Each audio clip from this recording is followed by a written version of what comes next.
Hello, everybody. Welcome to your very favorite Spider-Man podcast. Here comes the Spider-Cast. I'm your co-host, Michael, and as always, I'm joined by Joshua Mervell, and today we're going to be taking a look at Spidey comics from February of 1985. That is right, and we have a full house tonight. G.I. Jolie is back. Yep. I couldn't get it up. And returning again is Bex Luthor. Yo, what up? It's your boy. Trash and for the first time ever, it only took 10 years of cajoling, but we finally have our friend Erica Rock on. Hi, Erica. Hi. Thank you so much for finally joining us. This is great. This is awesome. I remember we had a conversation recently about how you said that, you know, talking about comics is something you did in your 20s, and now that you've gotten older, it's not something you want to do in your 30s. Well, the truth is I'm in my 40s, and here I am doing 3, 4, 5 comic book podcasts a week. So, yeah, glad you could be part of it. I don't remember saying that at all. It's okay. I took it to heart, but it doesn't matter. We're fine now. It's a really No. snotty thing of me to say. No, I don't care. I don't know. I'm fine. Okay. So, I'm sure we all said things in our early 20s we do not remember. Right? No, this was a month ago. Nope. Okay, so anyway. Okay, so let's talk about Erica quickly. Erica, you were saying that you haven't read a comic book since you were, what, a kid?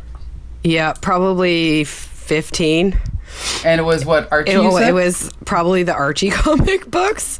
I may have read a Superman comic book in my life, but again, I don't remember. It's pathetic.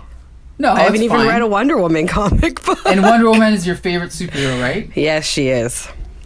Okay, and what's your favorite version? Like, how did you get exposed to Wonder Woman? The TV show with Linda Carter. Which is awesome. I'm rewatching it right now, and I love it. It's excellent. Yep. That was my hero. And are you a fan of Wonder Woman 1984? You know, I did want to love it. And there was a lot about it that was good, but the flying thing was just I don't know. It was too much. It was a really long time of flying, and she has a jet, so why is she flying? Good question. And lassoing lightning bolts and clouds. Yeah. But that was okay, but that part was fine, but her flying was ridiculous. But the extended scenes where she's got her arm out like Superman, it's like she's just floating around. I don't know. I just couldn't get behind it. But gotcha. Okay, now what about Spidey? Are you a fan of Spider-Man? Again, I do, I'm a movie person, so I watch the movies. Dave's favorite superhero is Spider-Man. Oh, we'll have to have Dave on then in the future. Yeah, you probably should have asked him and not me. No, this is good. This will be fun. Don't worry. We'll have you both on again, though. So, so we're going to talk about Spider-Man comics from February 1985. And we're going to start off with Amazing Spider-Man 261. This is kind of the culmination of yet another return of the Hobgoblin. Are you familiar with the Hobgoblin, Erica? Pardon? Are you familiar with the Hobgoblin, like from the cartoon or anything? Not so much from the comic book as much as the movie. I had to ask Dave a bunch of stuff, but I was confused as to why I thought Harry was the Hobgoblin. No, Harry is the second Green Goblin. But this is the Hobgoblin. This is a completely original, different character who has a slightly similar name and costume. But he kind of stole the identity of the Green Goblin years later. He kind of designed his own costume and found all of his Green Goblin's old doohickeys in his headquarters, and so that explains a lot. Yeah. So basically, at this point, this is now Green Goblin was around mostly in the 60s, and this is now the 80s, and so when you see Harry Osborn, this is years later after his father was the Green Goblin and his father had been killed. So Dave totally steered me wrong on that. I do believe that in the Sam Raimi movies, Harry does become the Hobgoblin. Okay. Like a version of the Hobgoblin. But they don't call him Hobgoblin though, do they? In the promotional materials, they do. Yeah, Really? it's like that superhero thing where it is that character, but they don't ever call them by that name. Gotcha. I only remember because I had this big Spider-Man 3 poster in my room as a wee child, and it like was called like the Hobgoblin poster. In like Whoa. when I bought it, it had like Hobgoblin and Venom and Sandman, and it was the focal point of my young high school bedroom. Yeah, I think like even in like the toy packaging and everything, it is Hobgoblin. So Okay. Becca, do you still have that poster? I don't Anyway. know if it's worse to say yes or no. Okay, yeah, Please say yes. okay. Let's just It get might to the be comic somewhere. here. All right. It might be on your wall right now. Okay, so No.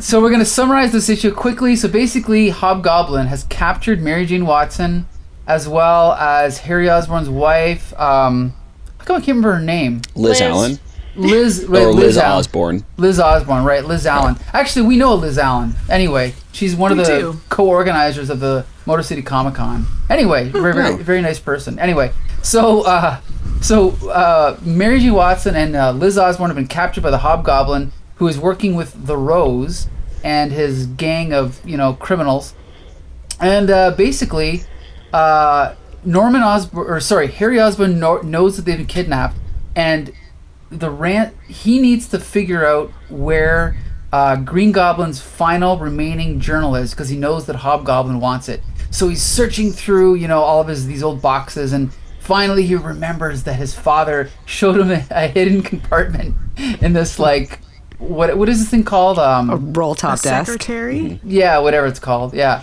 And he's like, oh, I remember. He showed me this hidden compartment. So he pulls it out and he's like, oh, it shows all these, all of his secret hideouts that he used to have and blah, blah, blah. So now I've got it. So now I'm good. Meanwhile, so he gets into his car and he drives to the place where they're being held. And sure enough, we see that Spider-Man is actually following him, right? Because he's got one of his spider tracers on him. And meanwhile, we find out that the black costume, which is actually, Erica, I don't know if you know this, but the black costume is an alien symbiote from another planet, from Battle I World. do know that. Okay.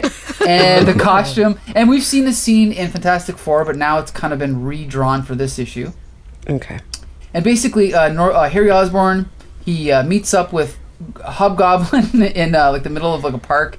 This is so funny because Hobgoblin could have just taken the book, but instead he punches him out, knocks him 35 feet, and then takes him with him back to this warehouse. Spider-Man follows him, and of course ends up confronting him, and basically a big fight ensues, and fist fights, and then Harry Osborn hints. I thought that he was, maybe he's gonna turn back into the Green Goblin, but he doesn't. He ends up using Green Goblin's pumpkin bombs and his other weapons to fight the Hobgoblin. So we get a little bit of a fight there. A big fire starts in the warehouse. Everybody's in danger, and then Spider-Man has to make the decision. Am I going to help Mary Jane and Liz Osborne, who's pregnant, or am I going to fight the Hobgoblin? And he makes the decision to go and fight the Hobgoblin, right, and help out Harry. So big fist fight ensues, and then basically Hobgoblin gets away, but not before lighting up his costumes and destroying all evidence or connection to him as being the Hobgoblin. And then Spider-Man rescues everyone, and basically we get this weird kind of ending where Hobgoblin thinks that he's won the day because he has these journals, and then when he searches through them, he realizes that there's nothing in his journal that he didn't already know, and so it turns out the whole story was for nothing, and that's the end of this issue. Okay, so just because Erica hasn't done a review yet, we're not gonna throw it to you, Erica.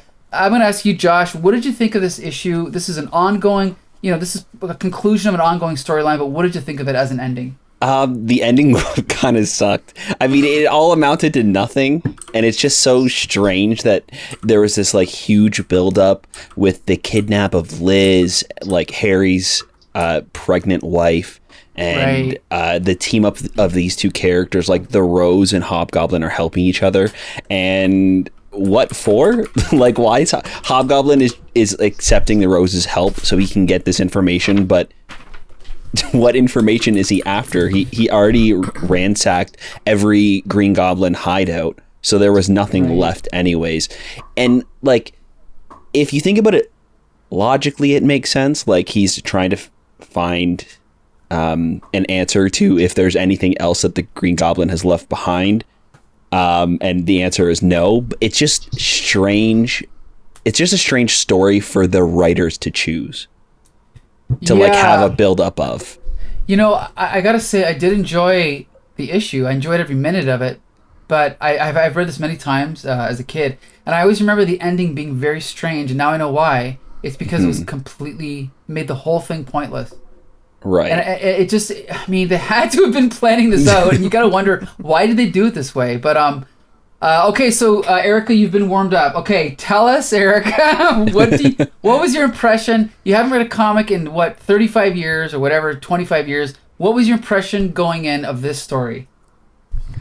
In all honesty, I was at first very confused because I didn't know who the Rose was, the guy with the purple mask. Mm-hmm. And the artwork was kind of ugly to me. And I was like, I don't understand what's happening. I felt like I was maybe should have like read something before or after to understand the story. And yes, at the end I was like, well, what was the point of all of that? Right. Okay, and we can get back to you in a minute, but G.I. Julie, you've been following along, right? Pretty much week to week. What did you think of this chapter in the story?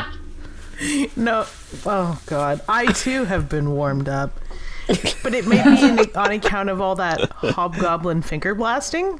Yeah. We'll talk about that. I mean, it frequently used. This is terrible. It was really bad. I wouldn't even call it the Two Towers of what's happening. And I often refer to some of these books in the arcs as like, you know, the goings on, the in-betweens.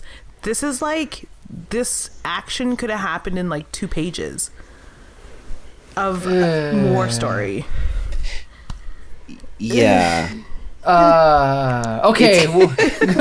It's really strange because I feel like the build-up of everything that happened in this issue was really good. Right, and I agree. It felt like it was building up to this reveal of what has the Hobgoblin discovered? What has he found? And he's like, well, nothing. Right. Okay, well, I guess I'll just continue being a bad guy.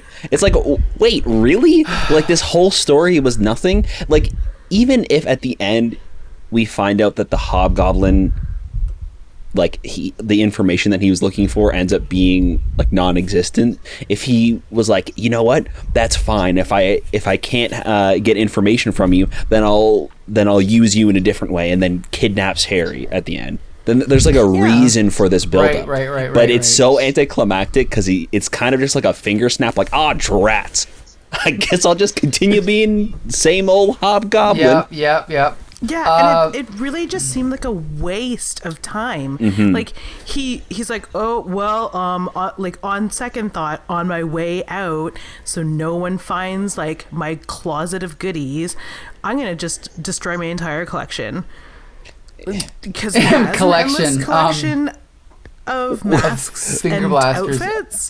Finger blasters. Yeah. Wait, okay. Before we continue, we haven't heard from Bex Luthor yet. Bex, what was your impression of this issue? Yeah, because I got some hot takes. Erica, you said that you felt confused, and you were like, "Oh, should I read before or after?" Absolutely not. That wouldn't have helped at all. Like anything that's important, they do reiterate, and anything that would confuse you also confused me, and I know what's happening. So okay, it don't feel so bad. No, absolutely don't. So like. Hobgoblin doesn't even know what he's doing. He's just kidnapping pregnant women for the lulz, I guess. No, it was kind of a little all over the place, and I did think I enjoyed the issue before this one, but it's just a lot of people doing a lot of things that don't make sense, and like as far as the Rose goes, he doesn't really feel important to the story at all, which that's fine. I don't know, it just felt like it was kind of all over the place, and you're hoping that like, oh, what are these secrets Hobgoblin's gonna find, and then there's nothing, and then you're like, oh, is Harry gonna turn back into the Green Goblin, and he doesn't, and it's like, oh, is Liz gonna have the baby, but she doesn't, so it's like, it's a whole lot of climax and a whole lot of tension, and then you get to the end and it's just the end. Wow. This whole entire issue is a metaphor for bad sex. I mean, apart from the actual finger blasting. But okay. But anyway, we'll get, yeah. I just want to mention, because we usually talk and pick apart like the writing. And it's like, do you want the writing? Whatever, it's terrible. But I feel like I feel like they're going to do to Mary Jane, like on the horizon for Mary Jane, now that they've made her this, they've moved her away, they've made her this really cool woman who's got some kind of like, feminine power over Peter. They're rewriting her back into his life, and they're turning her into a black cat, which is to say, for anyone who isn't familiar with what they've done to his love interests, they're sucking the life out of those women and making them stupid. Throughout the whole issue, Mary Jane almost gives Peter Parker's identity away. Which is idiot. Which like 4 or 5 times. Spider-Man, yeah, that's idiotic. That's bad. And I'm like, oh, good. They just did this great service to Mary Jane in this series of like taking her out of his life. They're just rewriting her back in, and now they're doing to her what they did to Deb Whitman. May God look upon her with favor. And like, and Black Cat. What other women did they do this to? Well, okay. Here's the thing, though, is I got to give props to one thing, which is where Harry Osborn had the opportunity to shoot that guy. He didn't do it because he didn't have the guts. But then Mary Jane comes in and knocks the guy out with a shovel, which I think... What? But she just shovels him in the back of the head. Like, oh my God. Pretty violent. No, but I'm like, okay, well, you know what? Yeah, she's one of the co-stars of this book, so let's give her some agency. I thought that was cool. However, in the very next page, Harry Osborn uses his gun on another guy, so it completely kind of, defeats the purpose of the previous scene, so that was bad writing. But you'd think as a writer, even if you're making this up as you go along, you get to the end of the story, and all the writer, what's his name, Tom DeFalco, had to do is go, oh my gosh, look at, on page 75, this thing I didn't even know about, and then now you have a story for next month. But instead you go, oh, there's nothing in this book. I'm just going to go beat up Spider-Man again. What the hell was he thinking? What a stupid way to end a story, right? Like, he's defeating the purpose of, well, having a story. I mean, ideally, in a serialized fiction, you would leave seeds for stories to come in the future. But he just shot himself in the foot with this. Right. And I think it's so weird, too, because it's written like Hobgoblin knows there's something else missing. Right. And I mean, even during the meeting or whatever, Harry is talking about how he's got to find these papers for Hobgoblin. Hobgoblin's looking for these papers, but Spider-Man destroyed them. So there has to be a backup of this information that he's looking for, and it turns out to be nothing. Like, he's not actually looking for any information. He's kind of just like, is there anything else? You got anything else to show me? It's right. What is this? It's so confusing. Okay, so we've got a few things to talk about. We'll leave the best for last, but right now I want to talk about the artwork. Erica, you mentioned you thought the art was confusing. I gotta say, I actually think Ron Frenz is one of the better storytellers in the industry. I think the inking by Josef Rubinstein is really sloppy. It makes it look really amateurish. But I do like the art as far as the storytelling. But you said, Erica, that you were confused by it. Like, are there any examples that you can think of, or any pages you really didn't like? I think what I said was I didn't like it. Oh, you just didn't like it. That's okay. Exactly what you said. Nothing confused about that. I think, but then again, as an amateur reader, it just didn't appeal to my sensibilities. I didn't realize it was from so long ago. But right. There wasn't anything about it that felt inconsistent or bad. Just it wasn't as appealing as what I thought comics looked like. Right. If that helps you. But as far as it conveying the story, I felt like, yes, it was accurate in conveying the story. But again, it was the first comic book I've read in like 20 years. So Right. I was like, I don't know. So when you read it, you didn't know it was from the 80s then? No. Gotcha. Interesting. Okay. Yeah. Like the greenest person you've ever had on this. No, that's cool. That's good. It's good to get fresh perspective. Yeah, it's really nice actually to get this kind of perspective of somebody who doesn't read them a lot or doesn't really know the characters of Spider-Man, because every issue of Spider-Man is somebody's first issue of Spider-Man. So the story as a whole has to work, but each issue by itself also has to work because somebody is picking that up for the first time. So if you didn't enjoy this comic by itself, then it didn't do its job at telling this story. I can only say that is true, but when I was a kid, I read this. I had not read the issue before, so I came in the middle of this with them already kidnapped, and I had to figure it out as I went along. It definitely sucked me in, but I probably have lower standards. But right. But you were a child? Yeah, well, probably. You're a kid. Well, like, that's the thing, right? You're a kid, so you're like, oh, a comic book, I'm gonna read it. And then you're either gonna read more or not, but as an adult you get to be a little more critical of the media This you is consume. true. For sure. This is true. Probably not meant to be scrutinized by 30 and 40-year-olds, but that's okay. I just want to talk about one more thing. We haven't mentioned it all. We're talking about the art right now.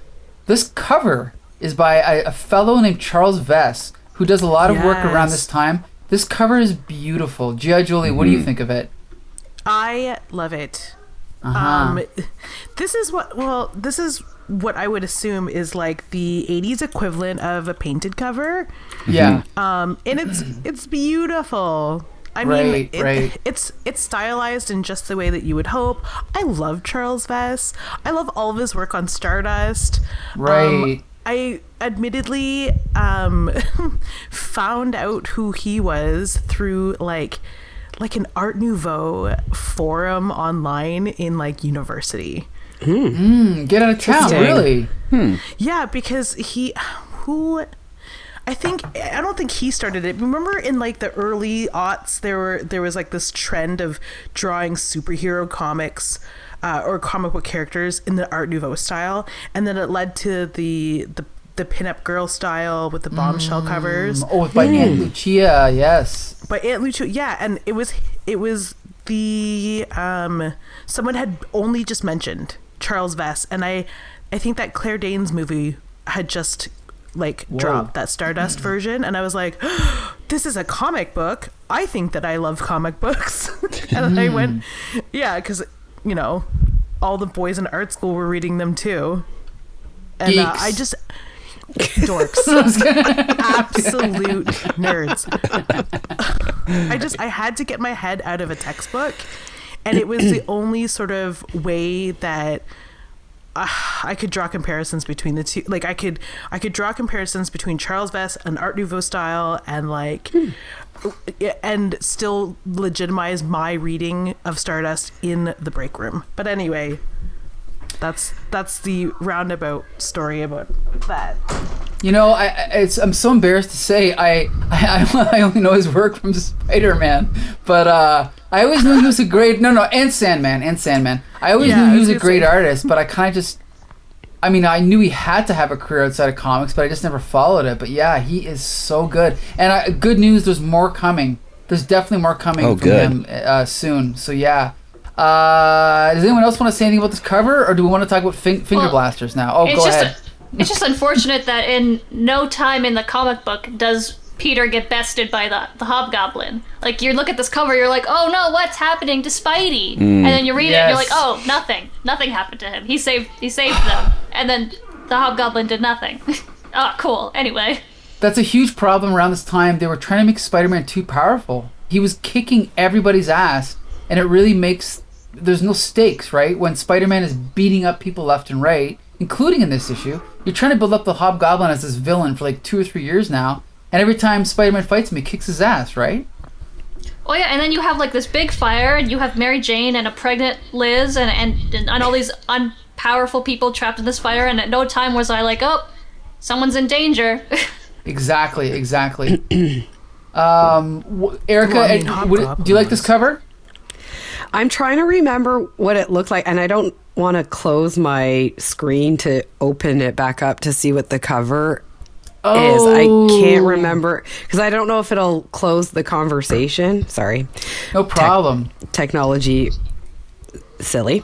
But the thing about I do want to say what Jolie was saying was fascinating to me, and I don't know the names of comic book artists, but it is one of the things that really does appeal to me is the drawing of comic books, the artwork of it, not so much the storyline. So I feel like I didn't have a comment about the cover. I did like the last book one I read. I did like the cover of that, but I didn't pay enough. Oh, there. Oh, okay. Yes, that's... Now I remember. It's excellent. Yeah, it is, yeah.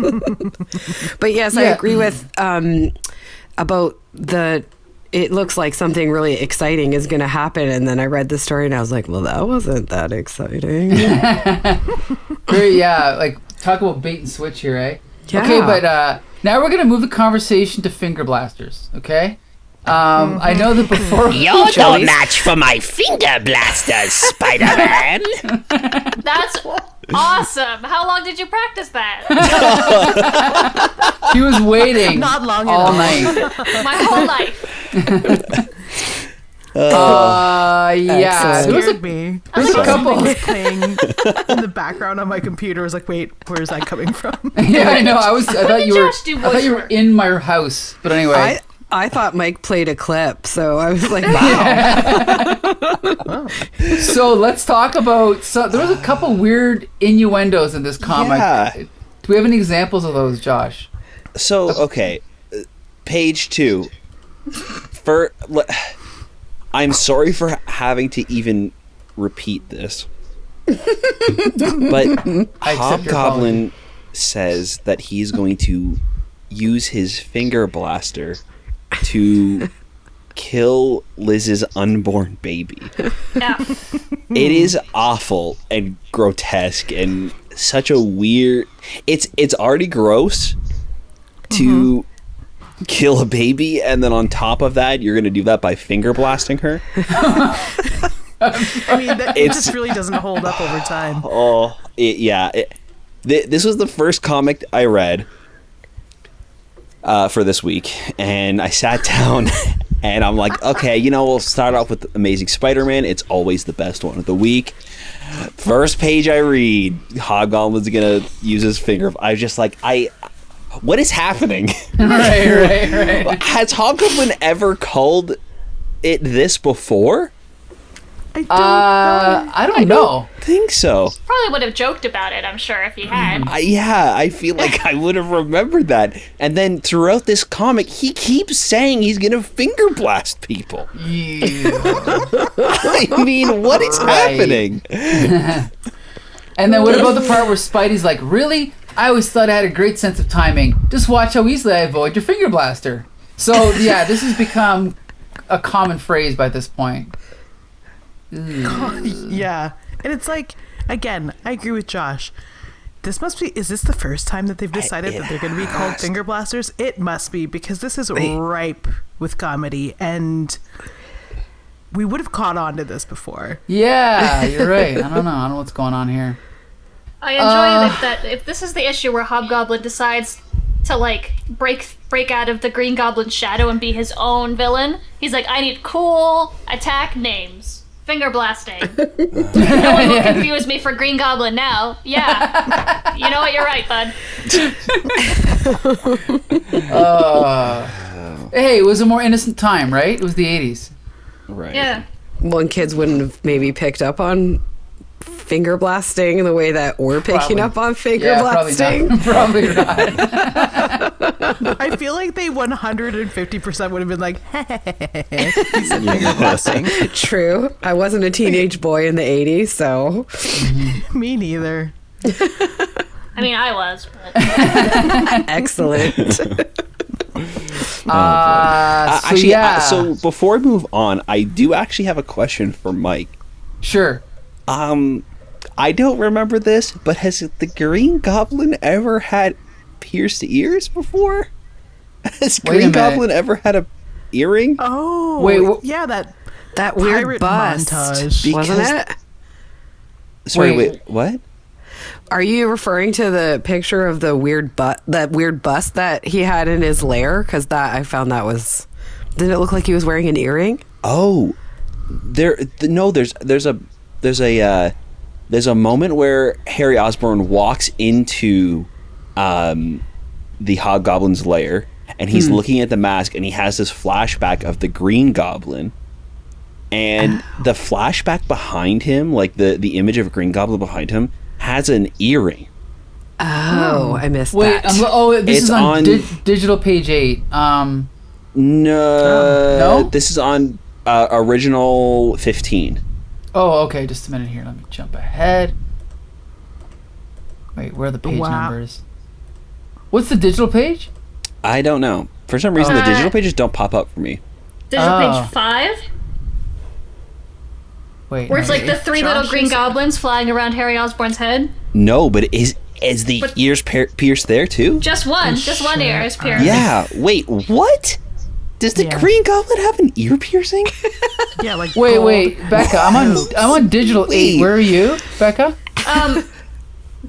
5. He does. Digital 5. Oh, I see. Wait, where's this earring? At the bottom, a Green Goblin's got an earring. It's like a gold loop. What? Is this some sort of Mandela effect? I am almost positive I have never seen the Green Goblin with an earring before. I'm Okay, so- Googling it. I googled it just now. Green Goblin 80s, no earring. This is definitely a Berenstain Oh, Bear. I see. What? And then- digital 6. Okay. And then You are correct. And then 2 pages later, there's an image of Green Goblin, like in the background of Spider-Man. He's got an earring. And then a few pages later, Harry's thinking about the Green Goblin, and he has an earring. Whoa. This Weird. is funky. What? Does Harry Osborn Green Goblin have an earring? Not as far as I know. I don't know. When did you get your ears pierced, Norman? That's so It is strange. the No, 80s. you're totally right. On digital 16, he has an earring. Yeah. What the hell? I've never seen Green Goblin with an Wow. earring before. Wow, I didn't even notice that. Yeah, we all scrolled past it, but Josh was like, "What is this?" That really stuck out for I you. don't know why. I saw it and I'm like, what? Fascinating. Okay. Yeah, every shot of the Green Goblin in this issue has an earring. Yeah. That's so weird. How did I never ever notice that? Huh. I kind of didn't notice Yeah. any of it. So, So did you find anything, Becca, when you Googled? No, I'm like Googling and like I'm seeing action figures and like official artwork and stuff, and there's nothing that has an earring. Why? That's weird. Maybe I'm gonna go to the. maybe he was gonna just go going back through an like a issue. phase. well, the 80s, it was a popular time to get your ear pierced, I Yeah, must say. Green Goblin also has a wallet chain. And a fanny pack. Wow. But like that would mean that it's part of the An costume, 8-ball right? jacket. Yeah, that's Yeah, the thing too. That's technically, not yeah. his. That's Yeah, it's not its ear. not Norman's real ear. Oh, right. It's his head. It's his mask, right? Oh, for Wow. That makes it extra intentional. yeah, it's It's like Does Harry just remember his dead father with an earring? Like it's like he's got a personal Mandela effect. right. Very strange. I'm digging deeper into this. There's something. There's We something to need this. to know more. Okay, I'm Googling now. Okay, while Okay. you guys do that, we should move on. prepare ourselves for Marvel Team Up. Yes. Okay, We so should. yeah, So, yeah. you want to do recommendations real quick? Let's just say quickly, I still recommend this issue, even though the ending was completely anticlimactic. I still, I have good memories of it. Solid story, okay art. I recommend it. Josh, what about you? Yeah, I feel like if you've read the other ones, you should read this one. I don't think I would go out of my way to recommend this one, but I Okay. think it's fine. Like it's solid. Okay, what about you, Erica? What do you think? As a newbie, I would not recommend this, Ooh. but sorry. Ooh. I mean, I don't know what I'm talking about, though. But I was like, it was just okay. It wasn't that exciting. But you know what? I would agree with you. This is not a comic that I would give to somebody if they've never read Spider-Man before. Thank you. It's not a good introduction to this character. Okay. Yeah. I'll give I you feel that. vindicated. I'll give you I that. feel really out of my element and like I shouldn't be talking, but No, you're good. No. Like, we definitely want to hear, like, everybody's side. Because, we are definitely going to enjoy this story more because we're familiar with the characters. We're familiar with this kind of, like, style of storytelling, both with the art and the story itself.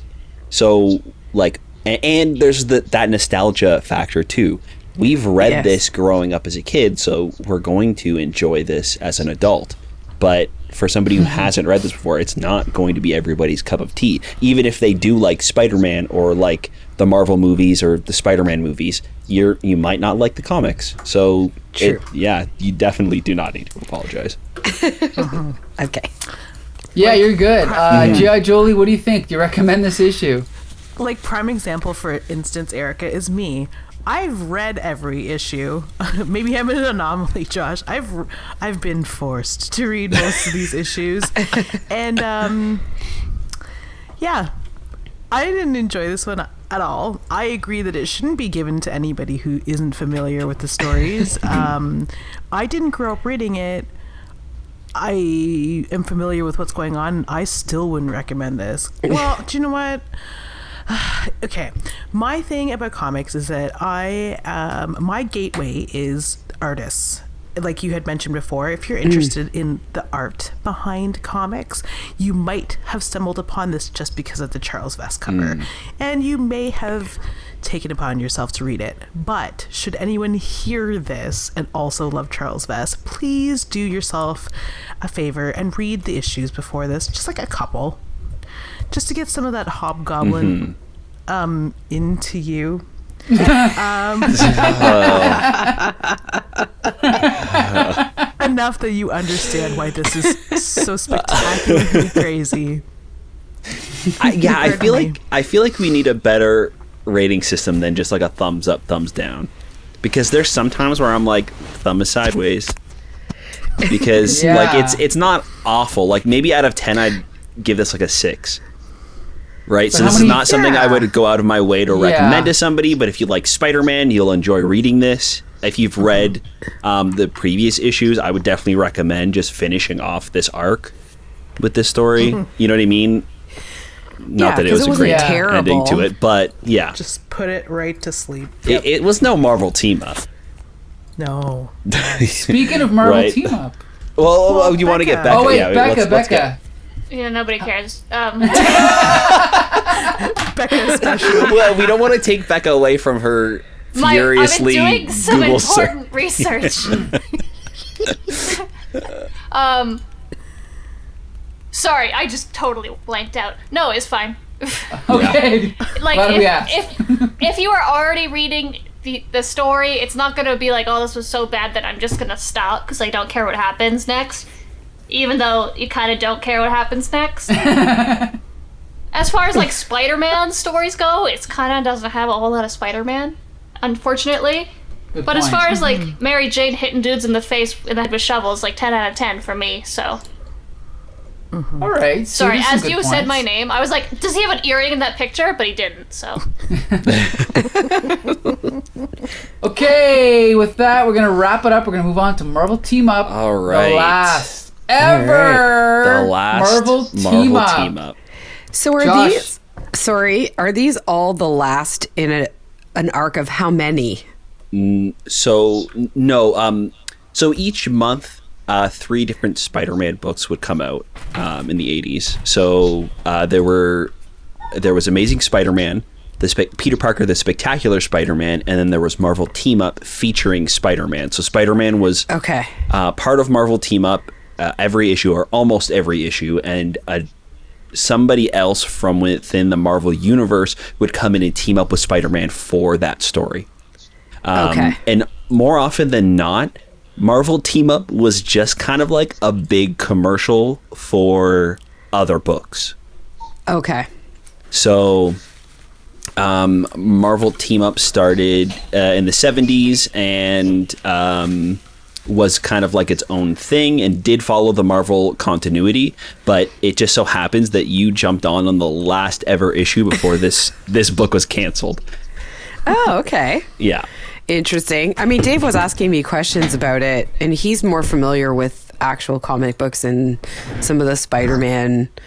I think he's read The Amazing Spider-Man. Like, he checked to see if he had any of them, but yeah, it seems to me that I'm like, these are all the ends of, I missed something, but okay. It's good to know. Thank you. Yeah.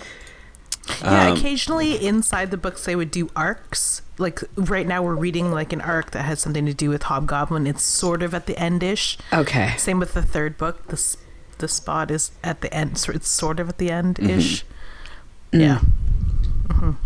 For Marvel Team Up, though, this one is not really like a beginning or an end to any story. This one's just bad. Okay. Oh, I liked it, but anyway. I didn't think it was bad, actually. The first one I didn't enjoy. The second one I enjoyed more. And I think it's maybe because when I first started reading it, I thought I had to, as an English major, read for... I can't even think. I can't talk right now. But it was like I was going to be tested on it instead of just reading it for what it was and enjoying it. Right. And so as I got into the second and third one, I thought just read it and that's all you have to do. So I enjoyed this one more than I enjoyed the first one. The first one was just a little hard for me to get into. Interesting. Just because I haven't read a comic book. So No, yeah, go ahead, Josh. Oh, I was just gonna jump into talking about this, but if Yeah, go ahead. so, this is issue 150, the last Marvel Team Up before it was resurrected later on. I think in the 80s. Yeah. briefly. But we see Peter Parker. He's jumping back into the skylight from swinging around as Spider-Man, and there's a knock on the door, and it's his landlord, and she's wondering where the rent is because he's a week behind. So he's like, "Yikes! I got to dip."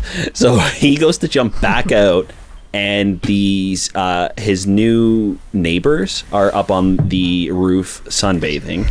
So he must have just missed them. Swinging into his bathroom. So he's kind of like forced to talk to his landlady because he can't escape. And he kind of makes up this story about how they're making noise. So to kind of complain and distract from the fact that he's late on his rent. She doesn't really buy it. We cut over to Juggernaut and we see him dropping, I think they say somewhere above an Asian jungle. I think later on they say it's Korea. Yeah, they're speaking Korean apparently. Yeah. yeah. So he goes and he's just like fighting a bunch of soldiers, and it turns out that he is looking for the Crimson Gem of Sidorak, and that's where he gets his powers. His Juggernaut powers. He's picking this up for a birthday present for his friend. Ridiculous. So we cut over to Peter, and he bumps into his neighbors, and it turns out that they're like aspiring models, and he's a photographer. So they decide that they're going to kind of team up. She's going to give Peter some cake and food, and he's going to take pictures of them to use as for modeling. Then we cut over to the X-Men. Modeling. They're training in the Danger Room. We see Colossus and Rogue and Nightcrawler, and they're kind of like the main three X-Men that team up with Spider-Man in this issue. So we see that Juggernaut goes on the news to say that he has the ruby. Weirdly. Or they're talking about Juggernaut stealing this ruby. So Spider-Man decides he's going to go try and stop him. Juggernaut gives his friend, I can't even remember who, Tom? It's Tom Cassidy. Yeah, Tom Black Cassidy. And he gives him the gem, and he grows as big as the Juggernaut and has that like indestructible or unstoppable powers. Mm-hmm. So they kind of Tom is upset that this happened to him, so he throws Juggernaut out of the building. Juggernaut gets upset, climbs back up the building, and throws Tom out of the building. And then jumps back out the building. They start like fighting each other and just wrecking havoc through New York. Spider-Man's taking pictures. He tries to stop them and almost dies, and then the X-Men show up, and it's like this really weird fight where they're transferring the powers of the Juggernaut through Rogue, and like Rogue absorbs the Juggernaut powers from Tom, and then she releases it back into the gem, and then so she doesn't have the powers anymore, and then she tries to take it from Juggernaut, and then Juggernaut takes the gem and throws it into outer space, so he's the only one who's allowed to use have the powers now, and then the two of them escape through the sewers, and the X-Men and Spider-Man don't follow them because they're afraid of fighting them in the sewer system and destroying the sewer system of New York. So then they kind of just part ways, and we see Peter at the end giving Robbie Robertson the pictures of the models to use. I can't remember why he's going to use the pictures for the models, but it's because there's a heat wave. There's a heat wave. Maybe. Right, that's what it is. Right. Yeah, conveniently, the photos that they were using for that other story about the heat wave have like been destroyed, gone missing, and wouldn't you know, Peter's got all these modeling photos. That chocolate cake was definitely worth it. That's my favorite part of the whole issue is him going, I don't want to take pictures of girls in bikinis, and he's like, oh, but free cake. Well, he goes on so long about how he doesn't have food. He's what was that the one where he was eating peanut butter all the time? Right. Yeah. And like saltines, I was like, oh my god, that's all I ate in 2003. That's the best snack ever. Remember college? No. I was so malnutrition. I don't remember at all. Yeah. So here's the thing. I actually enjoyed this issue. We this is Louise Simonson's second issue. We reviewed her a few weeks ago. We all liked her first issue.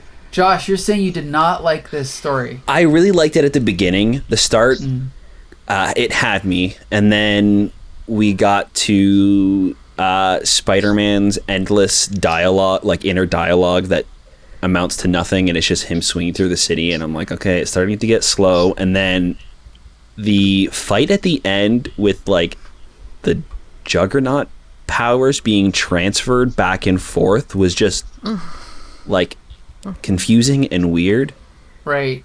And it was just like a weird back and forth, and instead of like it just being like a straightforward kind of like I don't know. It was. I think it was confusing because the art also at times didn't do a great job of showing what was happening, and a lot of the times it was told through the dialogue. Like when Colossus is ripping off Juggernaut's helmet, we don't actually see him like ripping it off. Like we see him holding it, and then we cut to him. We cut to Juggernaut without a mask. Or without the helmet, and then Juggernaut saying, haha, I have another helmet underneath. What a great idea that, like, it just, I don't know, some of the things were just like we were told through the dialogue what happened and not through the panels themselves. And a lot of the time the dialogue is just so much, and Marvel Team Up really suffers from that.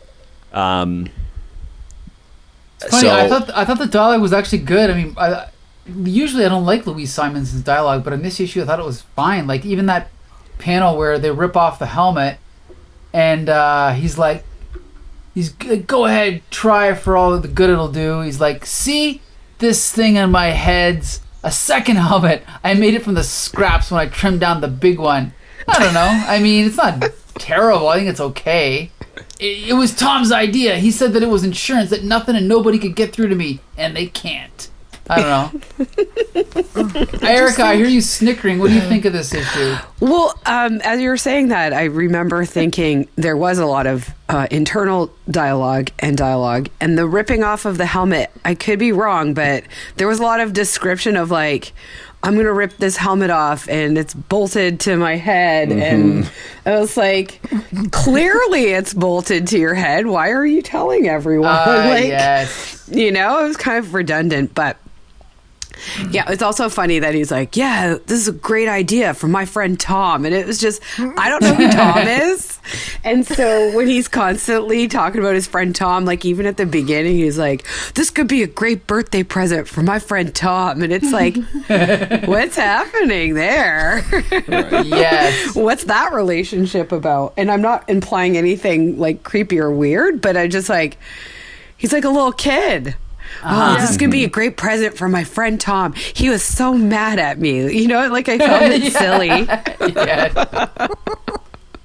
Yeah, it seems kind of childish and silly because he's like this a giant monster with a huge helmet that's bolted to his head.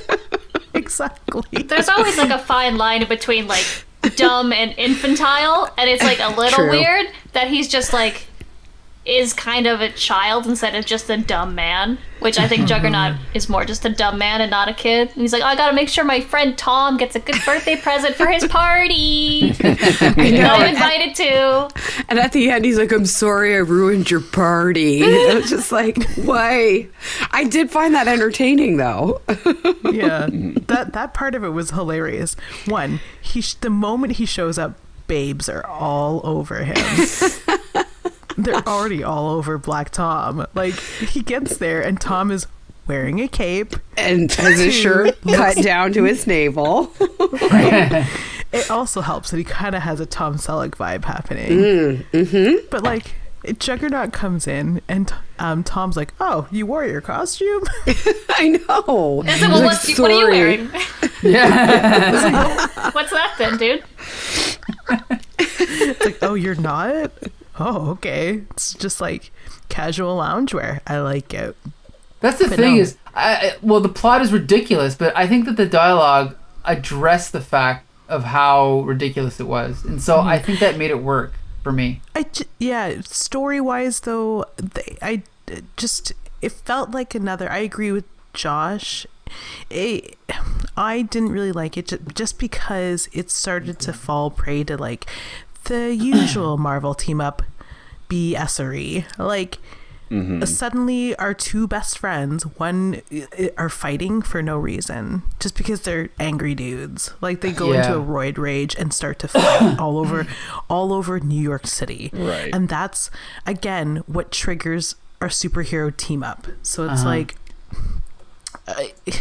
in the last issue, it was written much better.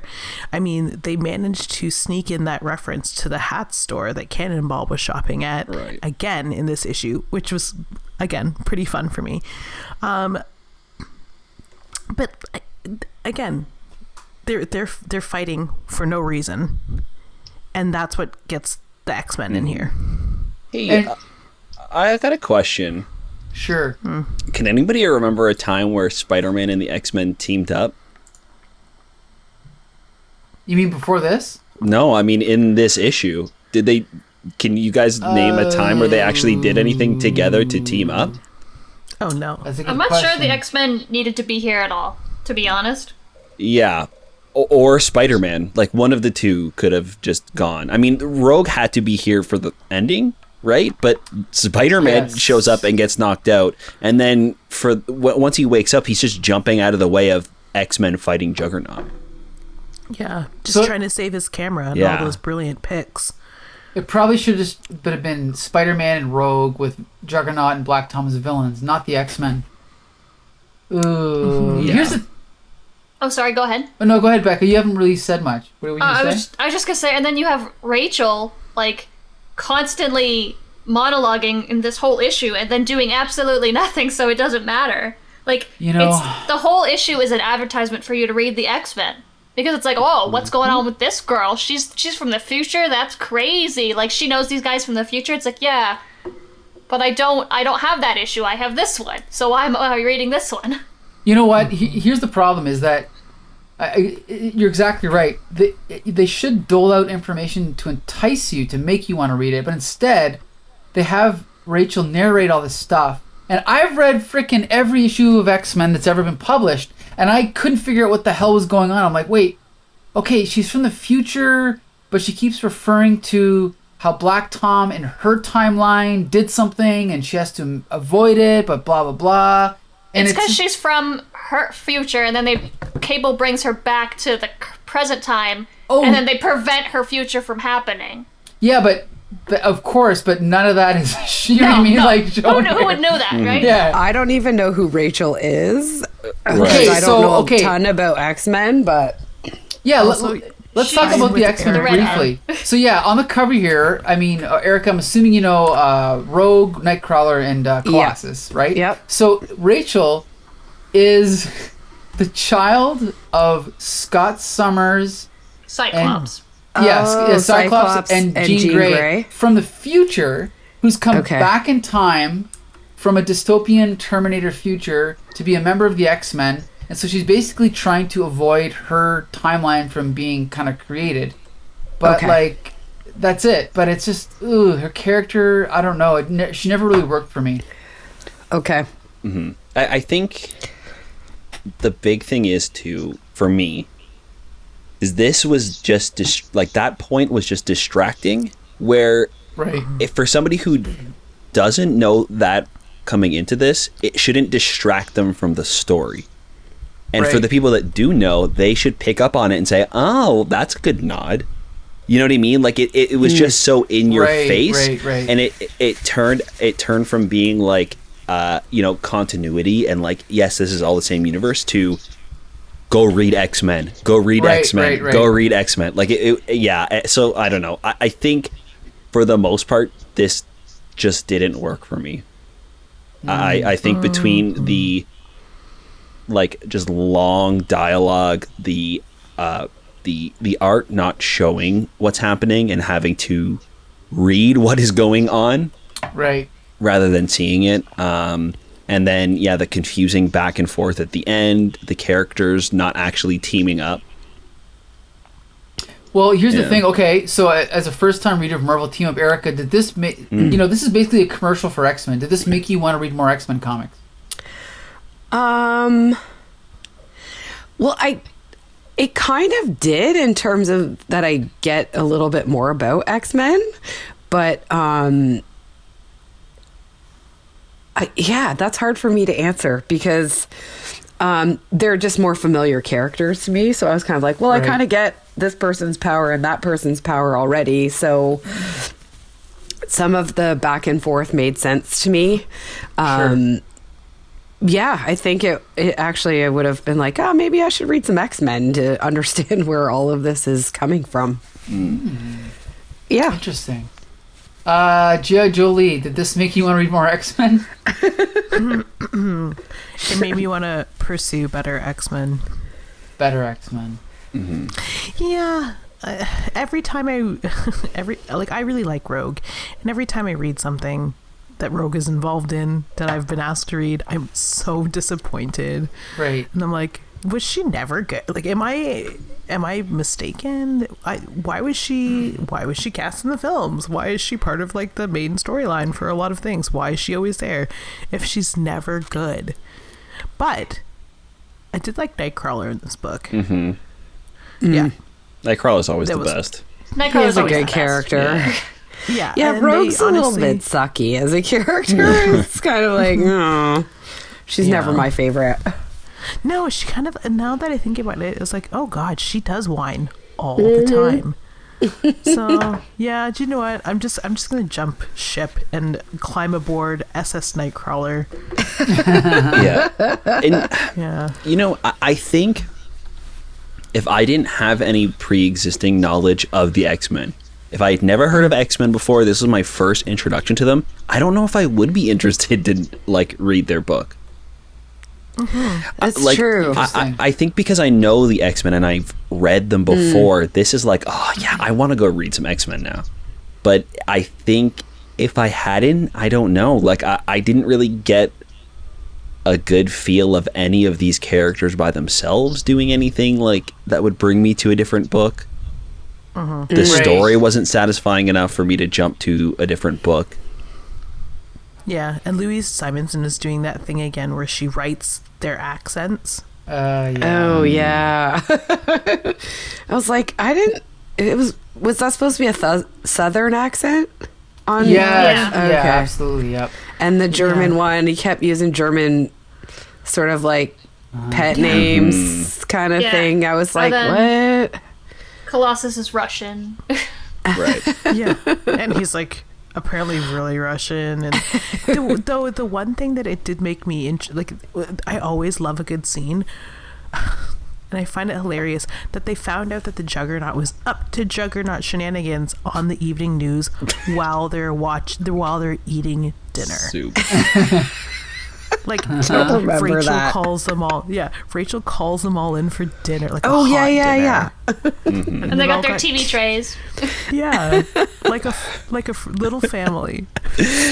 In X-Men. You know what this makes me want to read more of, though? I would love to read just about Black Tom and Juggernaut and their father-son relationship. Like, what happened before the party? How did they get ready for the party? After they escaped, where'd they go? Did they go back to the party? Were those babes left waiting? Did they cut the cake? I want to know. Was the cake chocolate or Black Forest? Did it spill on the ground after they both pushed each other out of a building? Right. You know what too, I always knew that Juggernaut got his powers from this gem, but I didn't realize it was from Sidorak. Yeah. That's pretty interesting. And I like how they had to give him like a little bit of an entire lore explanation. They're like, oh yeah, by the way, Juggernaut, the stepbrother of Professor Xavier, who had a bad childhood, who gets his powers from this gem, who's not actually a mutant, that they shove that in like 2 panels. It's like, oh geez, oh my god. And it's after Juggernaut has like already been introduced and we've followed his story. Like it's in the middle of them fighting each other in the middle of the street. Right. It was such a weird spot for that. By the way, I always thought that it would have been so much easier to just make Juggernaut a mutant. Like, why did they have to shove in this stupid explanation for his powers, eh? Because he can't be. His stepbrother's better than him in every regard. Well, it helped me understand it a little bit because I'm familiar with Juggernaut from the movies. Sorry. But I didn't know that he was Xavier's stepbrother or that he got his powers from a gemstone. So for me, that explains some things. It was really weird how it was crammed in there, but I was like, okay, now I know something new about Juggernaut. Yeah, I don't think that, at least for me, I don't think that the explanation itself was bad. It was just weird that it was even in this story. Right. Because it didn't have anything to actually do with what was going on. Like, if that information was omitted, the same things would happen. You're right. Right. And that's that's the case with most exposition like this. Like, Fair. It doesn't move the story forward. What's really funny is that just going back to the point about like, did this make you want to read X-Men comics? No, but you know what I did do? I googled the Juggernaut and Black Tom. You did? Did you Google it or did you look it up on Tumblr? Because those are 2 different image searches. And I know which one I'm looking up later. Well, I'm glad that I kind of did those. Catch that story on Spidercast After Dark. Okay, let's talk about the helmet comes off and the second helmet comes off. The second helmet comes off easier. Okay, let's talk about wait. We gotta. That's funny. Let's talk about the art here. I actually was impressed with the art. I feel like Greg LaRoque has gotten better in the 5 or 6 issues he's drawn, and this issue is arguably his best. Erica, what did you think of the art in this issue? I liked it better than the first one. And it's not standing out incredibly to me. But had kind of like a cool 70s, 80s look to it with the hair and stuff like that, coloring wise. This one for me in the digital copy was harder to read. It was kind of grainy and really old looking. Right, because it's actually just scanned from a comic book. The other one was like remastered, yeah. Oh, okay. But the artwork didn't... I think I liked it. Like, I liked... Is it Black Tom? I liked some of the drawing in this. It was more interesting than the first one that I read. I think that definitely has to do too with the fact that this one is like the original version. And these are just scans right from the comic book, where the other one, I think that a lot of the times when the art feels off, it's because it's a recolorization, and you don't get that texture, and everything kind of looks maybe a little bit more sterile.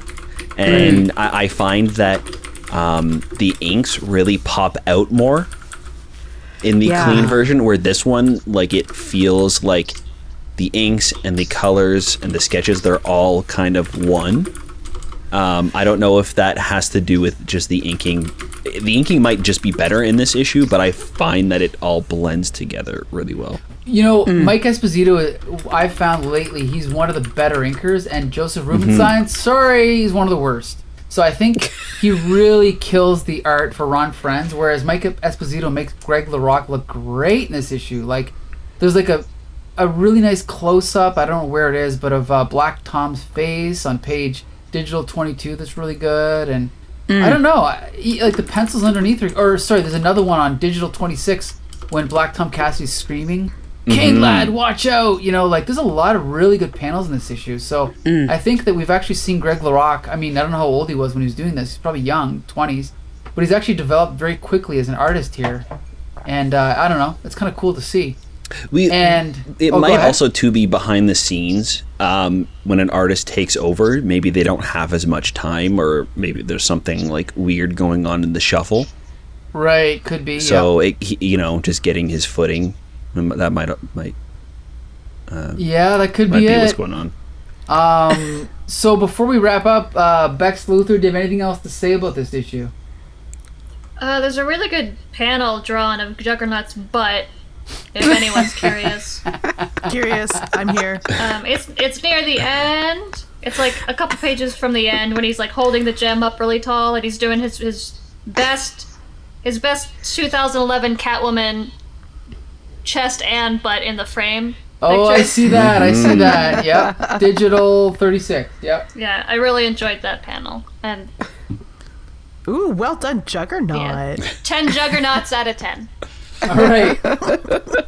Okay, Erica. It was fun. It was a fun time. Yeah, I agree. Erica, anything else to say about this issue? Do you recommend it? I would recommend it. And that's all I have to say about it. All right. I'm sorry, Becca, that's like so dead, right? No, that's good. Sorry, I didn't ask you, Becca. Do you recommend this one? Sure. It's kind of a big cluster mess of, like, a lot of things, but it is an interesting, like, if this was the first issue of Spider-Man or X-Men that you read, you'd be like, whoa, there's a lot of interesting characters that, like, have very different powers, and they do showcase them pretty well in this. Like, Agreed. You see Nightcrawler, like, popping in and out, and Black Tom using not only just, like, the Juggernaut strength, but the shillelagh, too. I really think it's funny that he so seriously waves a magic stick at people. I forgot about that. Yeah, that's his power, actually. Like, that's his, like, mutant ability, is he has like Irish magic through this stick or something. Something to do with the stick. Magic. A giant wang of magic. Yeah, but it has something to do with, like, the specific wood from Ireland or something like that. I can't remember exactly. Yeah, I can't remember. There's, like, lore around a shillelagh, like real life lore. Yeah, and not that any of it's important, and it's it doesn't matter at all. But, like, they incorporate it all really interestingly. It might not be the best way to read a comic with so many characters, but it's also definitely not even close to the worst. So, got that right. G.I. Jolie, what do you think? You recommend it? I definitely recommend it, if only for the fact that I was gonna actually mention that you get to see his big black thorn oak shillelagh. I thought for a second you were talking about the fan fiction again. I wasn't. No. Sometimes it's canon too. Right, tonight, if we're gonna give birth to another podcast, let it be on the back of a shillelagh. Yeah, for sure. I can't say anymore without being Rude. like without being rude and taking this into NC-17 territory. So we want to be able to not mark these explicit. I think maybe it's too late. After what Hobgoblin was bringing to the table. I don't even want to say blast? it. Yeah. I was going to say something else. Maybe we're too immature for comics. So Josh, Yes. for the last time ever, do you recommend this issue of Marvel Team Up? No. I don't know. I personally didn't like it. Again, I probably have a really big bias just because I really don't like Marvel Team Up. So All right. I'd probably That's say no. fair. But before Okay. we move on, is it okay if I say a few words about Marvel Team Up? Yes, please. Yes. Okay. This So Yes, Marvel Team is where we play like thoughtful Sad music. Jack Andy. the first issue of Marvel Team Up was released in March of 1972.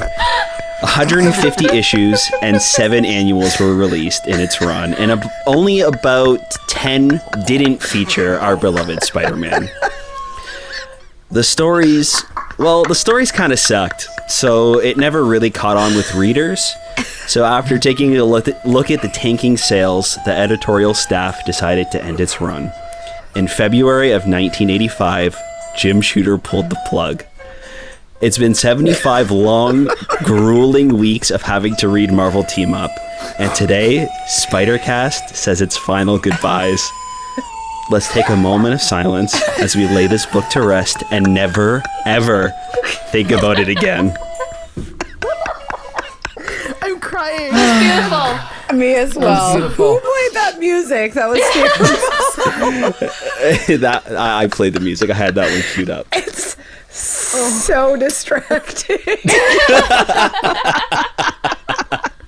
Well, so yeah, the sad news is that Marvel Team Up is done. The good news What a is way to go. it's being Oh, replaced by Web of Spider-Man #1, which we'll be reviewing in a few couple weeks, weeks. right. In a few weeks. And guess what? It's written and drawn by the same people that did this issue, Louise Simonson and Greg LaRoque. Nice. More of the same coming your way, Josh. All right. I'm Yay. kind of excited. I am too. Yeah, You know, so you should prepare a more lively recorder solo. Yeah. For Yeah. its inauguration. Yeah, it'll be more of a party feeling. You know, I'm actually surprisingly looking forward to it as well, because I feel like the writers at times were really kind of trapped in a corner of having to force this kind of like disjointed story between Spider-Man and another character because they had to, and they weren't telling a good Spider-Man story because of it. And hopefully now, when there is ever a team up or a crossover, there will actually be a point to it, and it won't just be, oh man, who can we throw in with Spider-Man now? Because that's really what it felt like. When it wasn't that, it was a commercial for another comic. So I really hope that Web improves. I have read some Web of Spider-Man, but I don't think I've started from the beginning. So this will actually be new territory for me when we start Web. Well, yeah, here's your chance, and there's only 129 issues. So, Oh, wow. start that soon. All It's right. only 129 weeks to go. Only.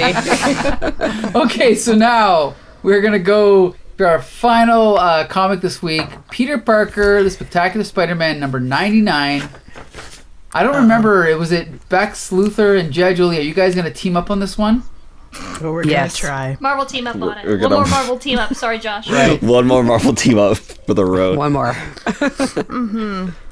Yeah. So Ugh. I mean, Where do you? Where do we go from here?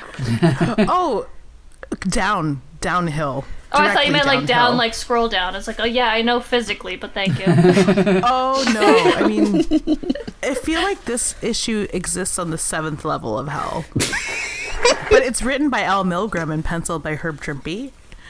I don't know what "finished" by Jim Mooney means. But It's like he did that. It's like inking, but more so. It's like more than inking. It's like adding and feathering and shading and shadowing and all that. He didn't start the fight, but he finished it. Yeah. So it's sort of, this is what again, if we're gonna go full circle on all things here, this is your Two Towers Part 2. Did they split that up into 2 films? I don't know. No. Part 1 and 2. But which one did they do? I don't know. Hobbit they that- did 3 parts. Right. Yeah. For That one should book. never have For happened. the one small little book.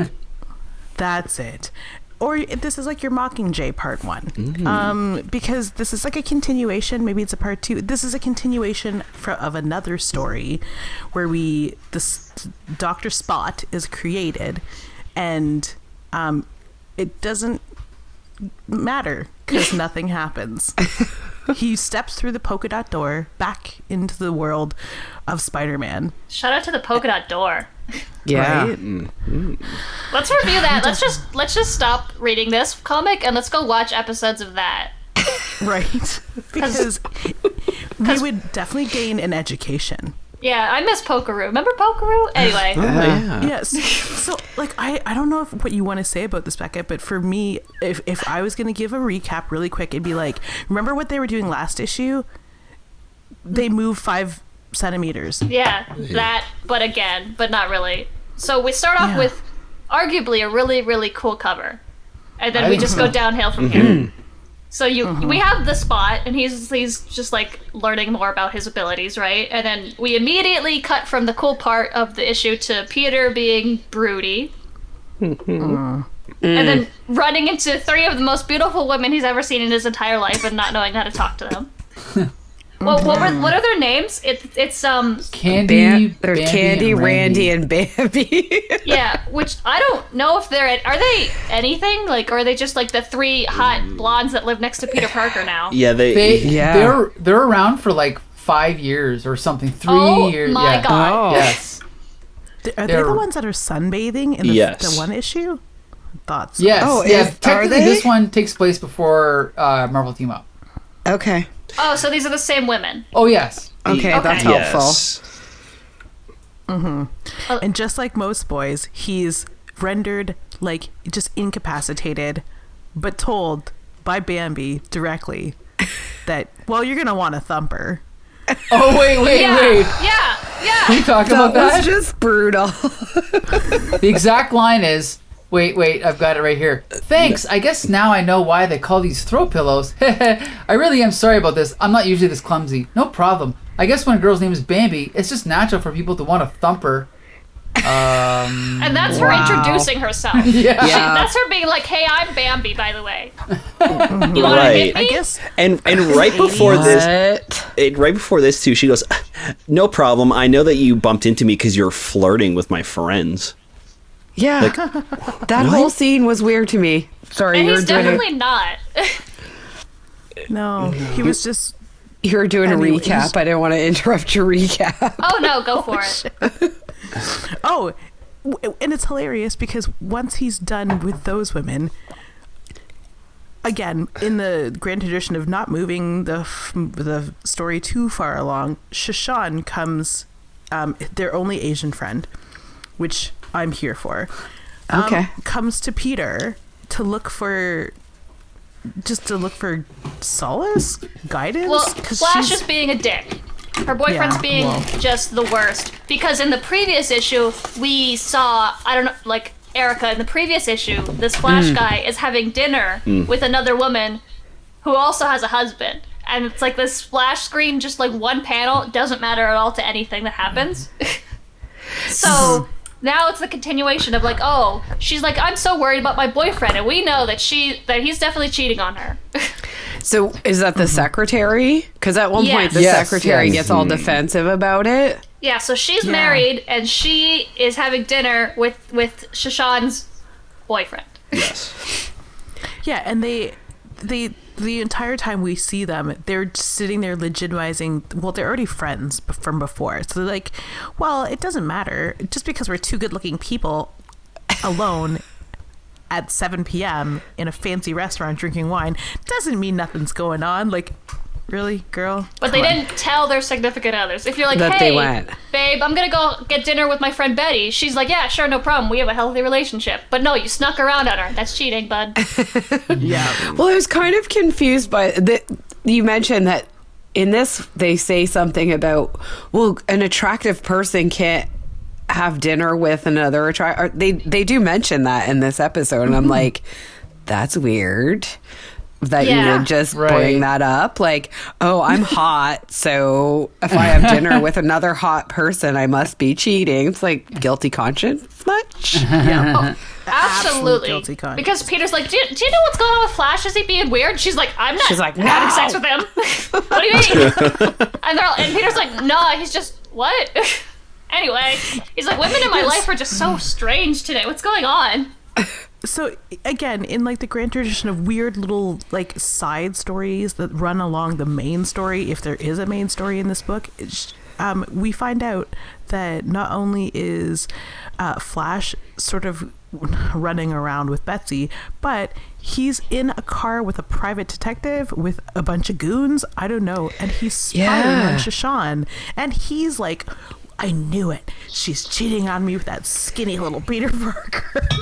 Meanwhile, the whole time, she's just like, Flash is being weird. Do you know why, Peter, my other male friend? I come to you for advice about my boyfriend who's being weird. And he's like, girls, man, always running around on me. Well, better go get a dinner with a different woman tonight. Like, Yeah, and it is really weird too, because this is like the second time that Shoshan has come to Peter, and Peter has been like nothing but platonic with her, which is nice to see. But it's like, oh, I didn't realize that he had that kind of relationship with Shoshan. I like that, like just a platonic female-male relationship that doesn't overburden Peter in any way. unlike the rest of them. Yeah. Well, I mean, every other relationship he has, he seems to be effing up royally. So anyway, interesting. He goes to the Daily what is he doing at the Daily Bugle again? He asking for more work. Explaining. Yeah. Okay. He's like, hey, you got any stories? And then his boss is like, you're a freelance photographer. You bring me the pictures. What are you talking about? Yeah. And they spend 2 whole pages on that. And it's just Robbie apologizing for being strict, and it's like, when were you strict? Like, I read the last issue, and you were like, hey, Peter, do a better job at your job so we could pay you. And he's like, nah. Mm-hmm. So, yeah, so, like, that kind of unnecessary. It doesn't go anywhere, and it's dumb, basically. Yeah, so the next storyline that they have to add 5 minutes to is, like, inevitably I almost said Wildcat, the Black Cat storyline. My favorite. Really funny how they decide to do it. And so the whole time, the drama between Black Cat and Peter Parker is that Black Cat loves Spider-Man as Spider-Man only. She finds out Peter, after they confess their love for each other, and Peter's like, I know your secret identity. It's time for her to know mine. And she's not okay with Peter Parker, basically poor photographer. She can't deal with it because she is a cat burglar. She's kind of loaded, and she just hangs out in her costume all day. So she's like, why can't we hang out in our costumes all day together? She's and just like, sitting there also in her apartment, fully in her leathers, just hanging out. Yeah, and this time sewing a costume for Spider-Man. Sewing for him. Hand when I let sewing. Prince Charming come, I sewed him a suit with my own 2 hands. right? That's love. I don't know. I like maybe everyone's love language is different. Black Cat's is hand sewing gifts. I mean, it's a nice gift. She made him a whole costume. I'm a cosplayer. Yeah. I would really appreciate that. Right? But she makes him the gift of his symbiote suit that tried to take over his entire existence, and it freaks him out, and he has like a PTSD attack about it. Which is so strange because in this issue, in Marvel Team Up, And in Amazing Spider-Man, he says, "Man, I sure do miss my black costume." And then she's like, "Look I got you the black costume." No. Yeah, no. never. He says, "No way." I'm sorry, Kat. I know you. I know you went through a lot of trouble to make this for me. I appreciate it, but I just can't.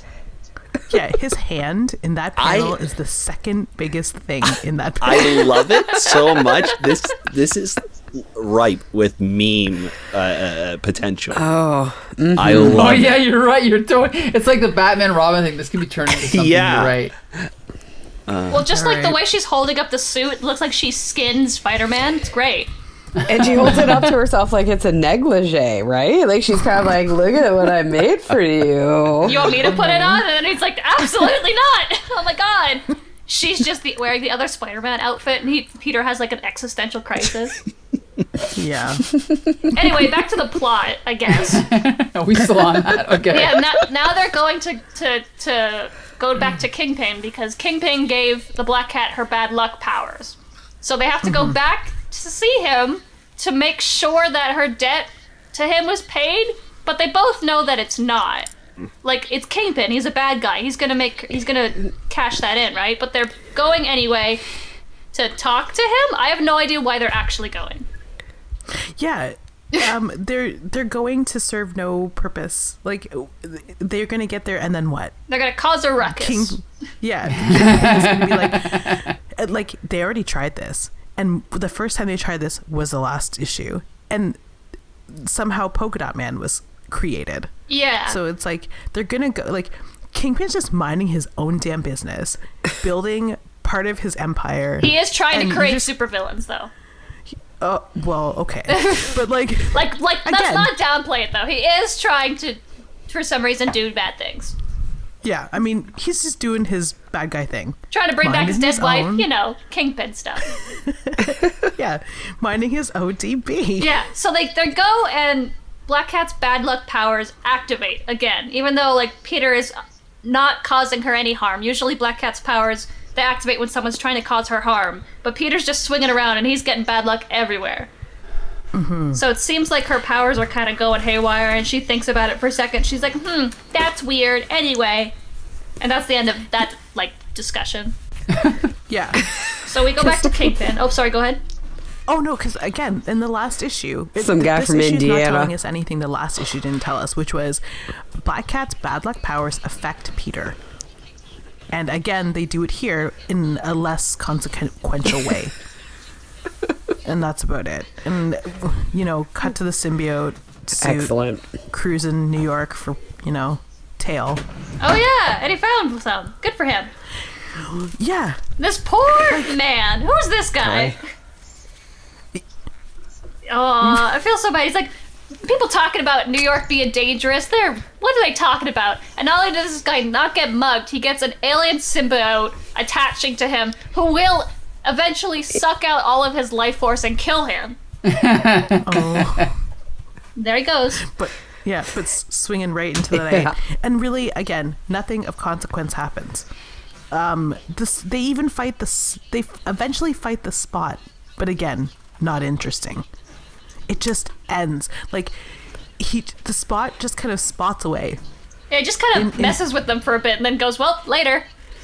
Yeah, and then in a Porky Pig kind of way, he opens his black hole to like say something else, and boop, gone. I loved it. He's the best part of this issue. The Spot is actually, I love the Spot. I think he's so funny and campy. Yeah, me too. And how he's like, oh, well, I'm a scientist, so I want to go test my powers. Better go fight Spider-Man. Like, all right, whatever. And then they go to the polka dot dimension again, and nobody questions. Peter's like, whoa, this is weird. It's like, no, Peter, this is really weird. Like, you should think twice about it. But he doesn't. He just tries to punch him, and then when that doesn't work, then he leaves. And that's it. Yeah. Wow. Yeah. Okay. Let's just bring it in for a minute here. The story ends abruptly.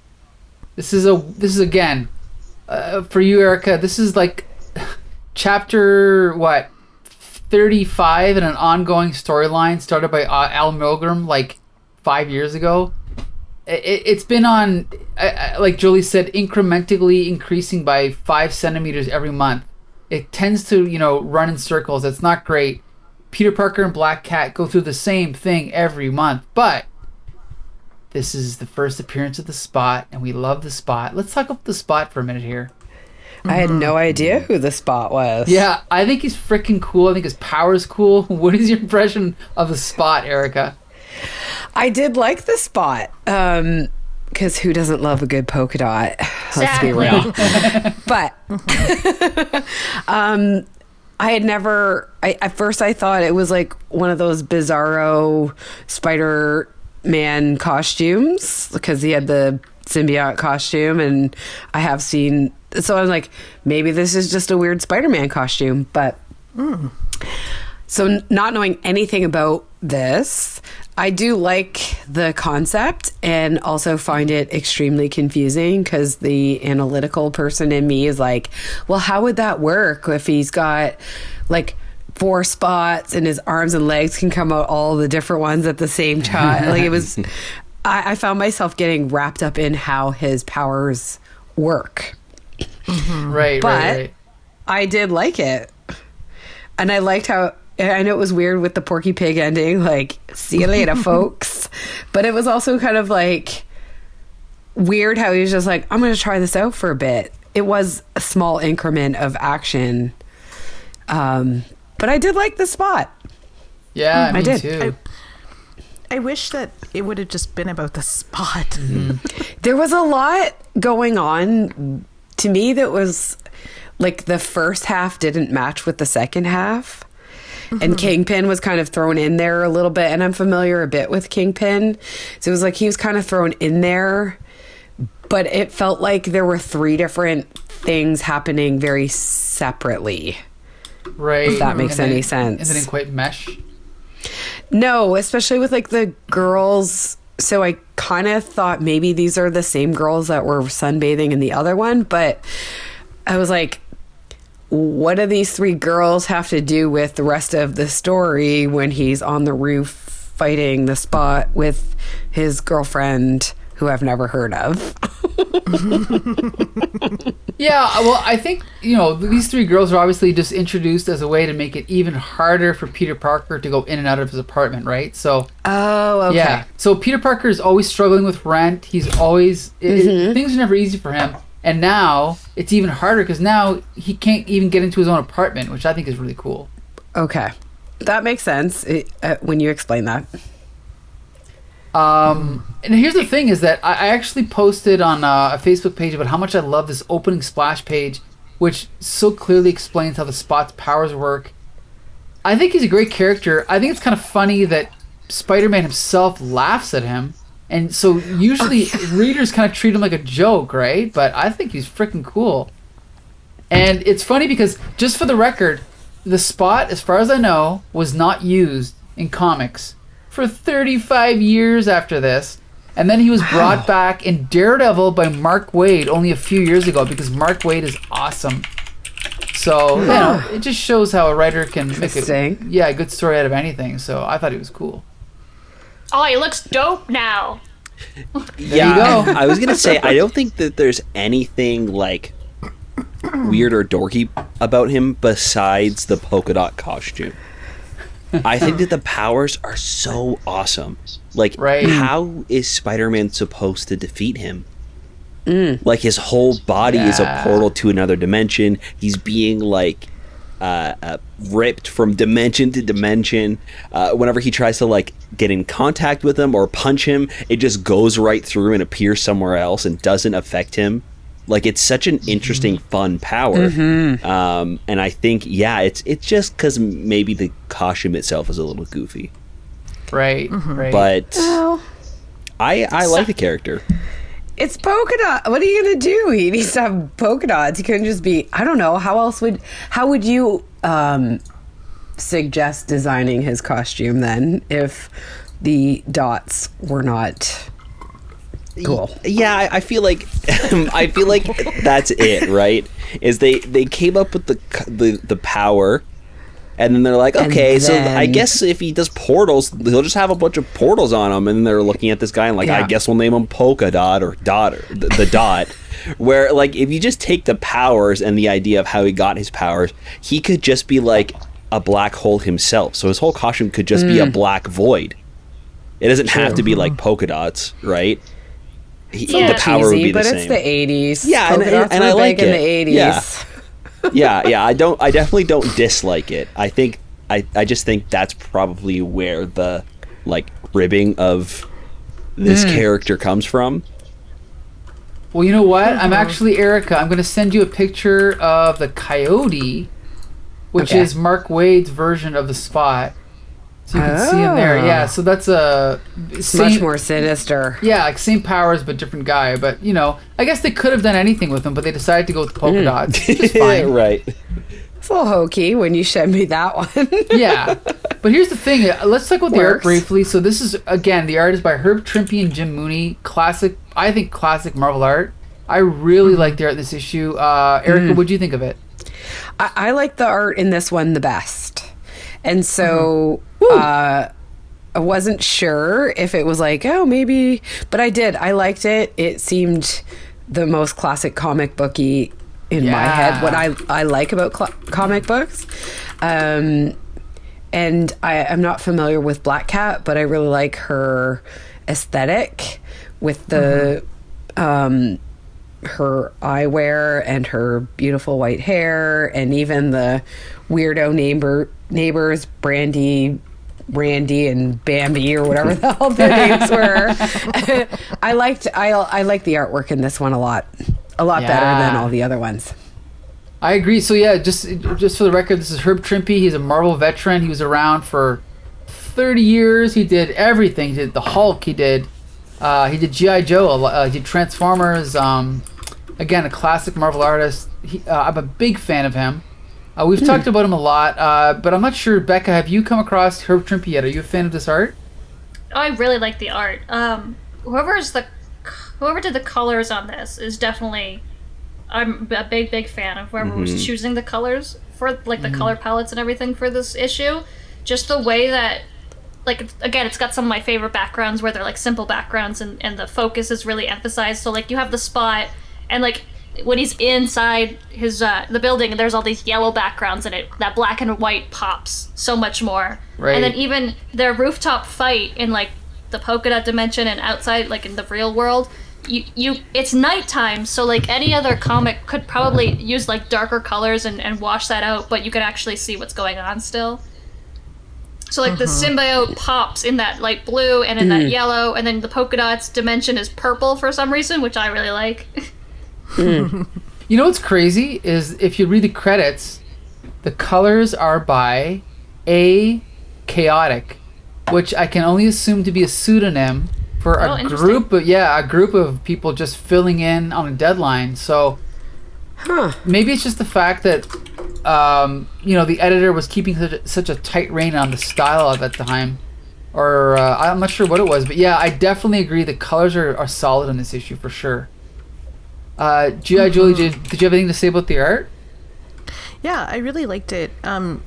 It reminds me the most of the art that I love the most, and it that sort of old classic style of faces, hands, and shapes. I have this old book called Drawing the Head and Figure by Jack Ham, and it's one of the first books I used to learn how to draw, just sort of like that old 40s and 50s style face. Right. And it's one of the reasons why I love romance comics the most, and that's why I collect them, is that old style of art. And whenever I see figures, just people drawn in this style, I just am instantly drawn to it. So yeah, I really, really love this art. Right, and it's not too detailed, but it's not too cartoony. Right. It's just, it has an illustrative quality that's appealing. And we have to give credit to Jim Mooney, the inker. Well, we've always said he's one of the best inkers, and he definitely helps make it, gives it that polish you talked about, like that romance comic kind of feel, right? Like absolutely, because he's an old Supergirl artist from the 60s, and he's just great at drawing faces, especially women. Like he's just there's an intangible quality to how good his brushwork is. He's just great.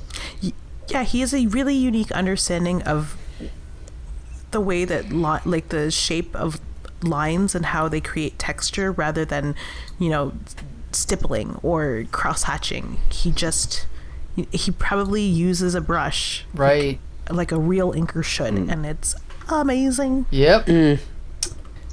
Well, here's the thing. We are already into the longest episode in Spidercast history. So I wish we could keep this going all night. No, but we at some point we have to end this conversation. So okay, we don't have to, but I can just say that I actually recommend this issue.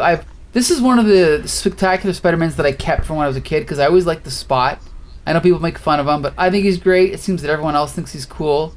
Even his, polka dot costume is cool. I think that this is a classic issue. Again, the story doesn't quite hold together well, but I like the vibe of it and the feel of it. So I recommend the issue. Erica, what about you? Do you recommend it? I would recommend it. Yes, the story wasn't super cohesive, but as far as the artwork goes, I liked the aesthetic of it, and I even liked the ridiculousness of the whole story, so I would totally recommend it. Awesome. Okay, G.I. Julie, what about you? I would recommend it. It's fun, I guess. Do you know what?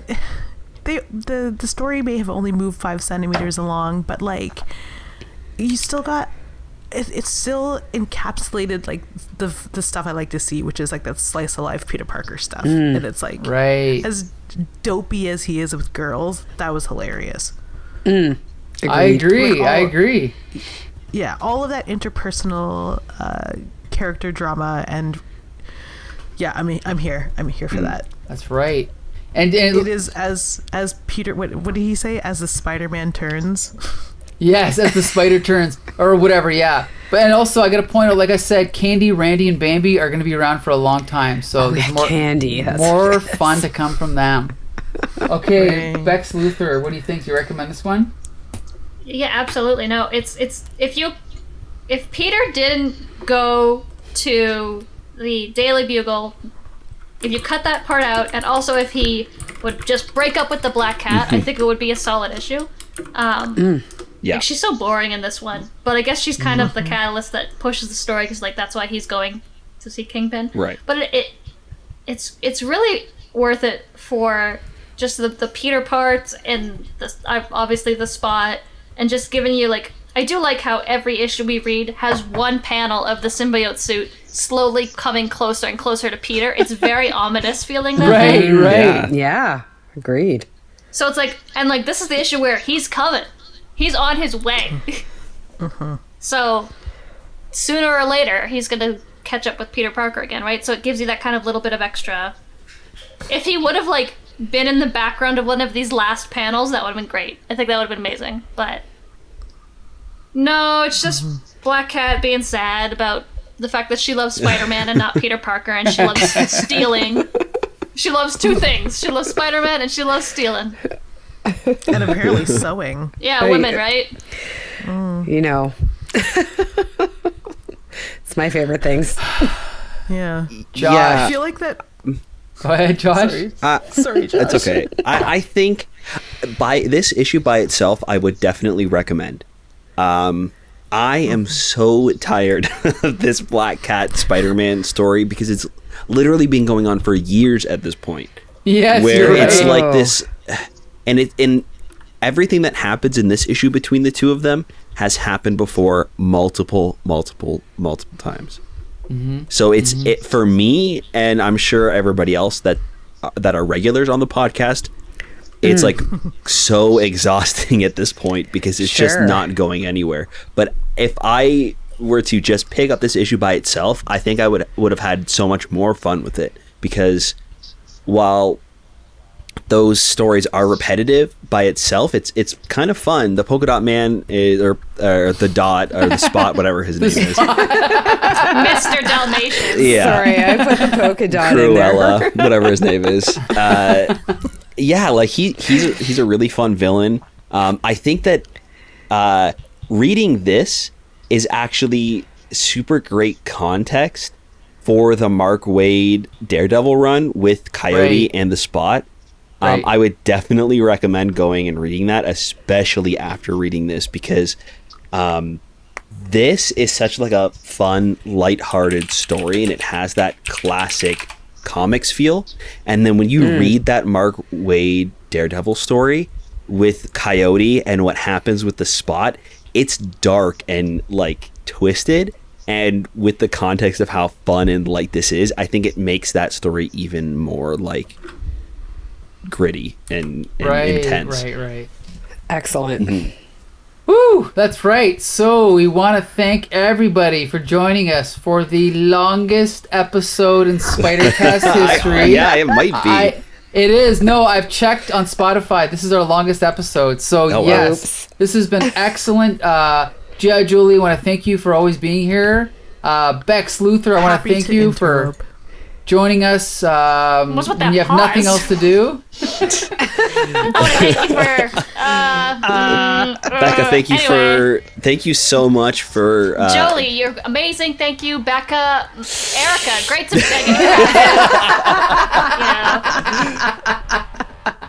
yeah, no, I know where my place is. It's fine.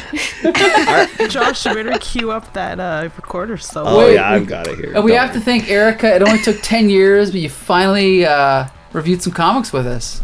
Hope you had fun. I'm so excited to have done this. I was a little nervous. Sorry, they were these ones. But, you know what? It kind of has inspired me to maybe pick up a couple comic books. We do have some in our house. Woo, there you go. Maybe I'll read some comics. There you go. And next time we'll have Dave on for sure. Yeah. Thanks for having me. Yeah. All right. And Josh, you can take it from here. We want to thank you guys so much for listening to the podcast. It really helps when you leave us a review over on Apple Podcasts, or you can drop us a line on Twitter at HCT Spidercast. We really want to know what you guys think about the comics we're reading and about the podcast itself, so please keep in touch. We want to keep this comic conversation going. That's right. So until next Monday, this has been Here Comes the Spider-Cast. All right, see you then. Woo!